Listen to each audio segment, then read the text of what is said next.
भक्त ध्रुव की कथा। एक बार की बात है, राजा उत्तानपाद थे और उनकी दो रानियाँ। एक रानी का नाम सुनीति और दूसरी रानी का नाम सुरुचि था। सुनीति बड़ी रानी और सुरुचि छोटी रानी थी।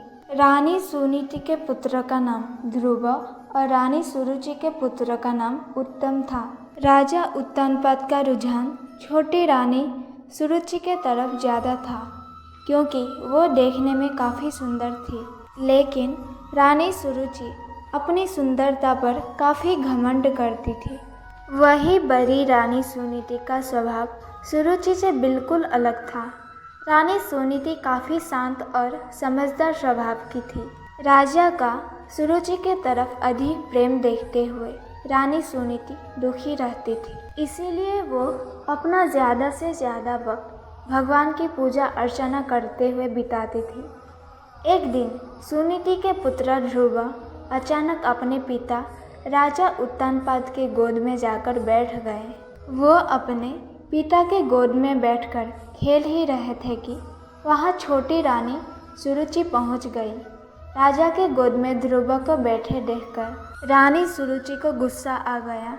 रानी ने ध्रुव को राजा के गोद से नीचे उतारते हुए कहा, तुम राजा के गोद में नहीं बैठ सकते हो। राजा की गोद और सिंहासन पर सिर्फ मेरे पुत्र उत्तम का अधिकार है। ये सुनकर ध्रुव को बहुत बुरा लगा। ध्रुव वहाँ से रोते हुए अपनी माँ के पास चला गया। ध्रुव को रोता देख माँ काफ़ी चिंतित हो गई और ध्रुव से उसके रोने का कारण पूछा। ध्रुव ने रोते हुए सारी बात बताई। ध्रुव की बात सुनकर माँ के आंखों में भी आंसू आ गए। ध्रुव को चुप कराते हुए सुनीति ने कहा, भगवान की आराधना में बहुत शक्ति है। अगर सच्चे मन से आराधना की जाए तो भगवान से तुम्हें पिता की गोद और सिंहासन दोनों मिल सकते हैं। माँ की बात सुनकर ध्रुव ने निर्णय कर लिया कि वो सच्चे मन से भगवान की आराधना करेंगे। ध्रुव अपने महल से भगवान की प्रार्थना करने जंगलों की तरफ निकल पड़े। उन्हें रास्ते में ऋषि नारद मिले। छोटे से ध्रुव को जंगलों की तरफ जाते देख नारद ने उन्हें रोका। नारद ने उनसे पूछा, तुम जंगलों की तरफ क्यों जा रहे हो? ध्रुव ने उन्हें बताया कि वो भगवान का ध्यान करने जा रहे हैं।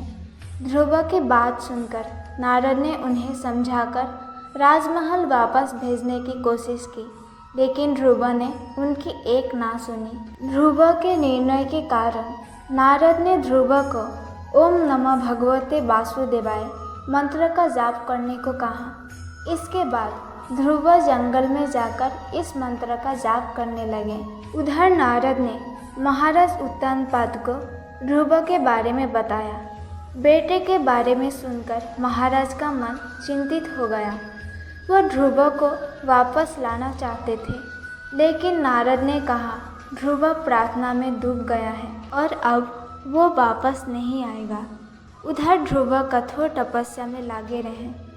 कई दिन और महीने गुजर गए, लेकिन ध्रुव प्रार्थना करते रहे। इसी बीच ध्रुव की भक्ति से प्रसन्न होकर भगवान हरि ध्रुव के सामने प्रकट हुए।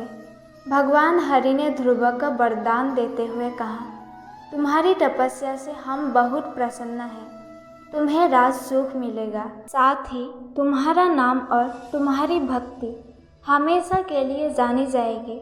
ये कहकर भगवान ने ध्रुव को राजमहल की तरफ भेज दिया। भगवान की दर्शन पाकर ध्रुव भी बहुत खुश हुए और उन्हें प्रणाम कर महल की तरफ चल गए।